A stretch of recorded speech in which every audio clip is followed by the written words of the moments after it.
మన పోయే వర్గంలో సమాధానం లేకపోవడం, మన బంధుమిత్రుల్లో సమాధానం లేకపోవడము, ఎన్ని సమస్యలు మనకి ఎదురవుతున్నాయి.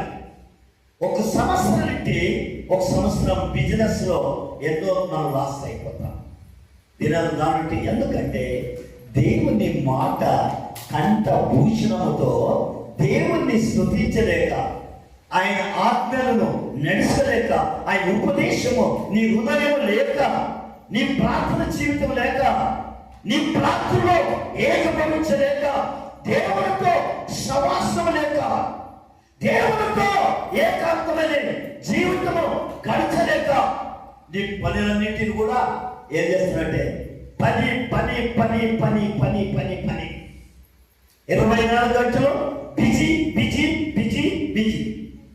దానికి ఎక్కడ లాస్ అవుతున్నావంటే నీ జీవితంలో అక్కడే నువ్వు లాస్ పడతావు, అక్కడే డ్యామేజ్ అయిపోతావు, అక్కడే దేవుడితో సమస్య లేకుండా నీ సొంతమైన జీవితంలో ప్రయత్నాలు ఎప్పుడైతే చేస్తావో అంత తీసుకొని లాస్ అయిపోతున్నావు.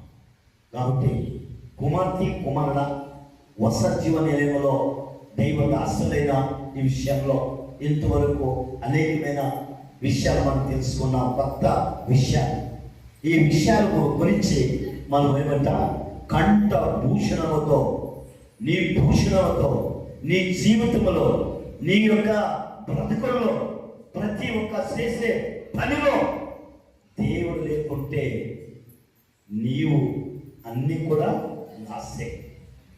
సమాధానంలో దొరకదు, నెమ్మది దొరకదు. నీ జీవితంలో సంవత్సరం వరకు మనము దేవుడితో ఏమైపోతుందంటే ₹1 కాణి కూడేసేదానికి కూడా ఆసుపత్రి పాలైపోతాం, లేకుంటే అప్పులు పాలైపోతాం, లేకుంటే ఉన్నట్లే ఎవరో నీ దగ్గర వచ్చి మోసం చేసి డబ్బులతో మాయమైపోతాయి. కాబట్టి నా డబ్బులు ఎక్కడెత్తున్నావు? పంచంగం అడిగిపోతావు. ఈ పవిత్రమైన పంచంగం విడిచి, పవిత్రమైన దేవుని మాట విడిచి, దేవుని ఆజ్ఞలు విడిచి, ప్రతి విషయంలో ఆజ్ఞలు నేను ఎక్కడ తప్పుపోయినాను, ఎక్కడ దేవుడు ప్రార్థనలో ఉన్నానో లేదో ప్రతినిత్యము బైబిల్ చదువుతూ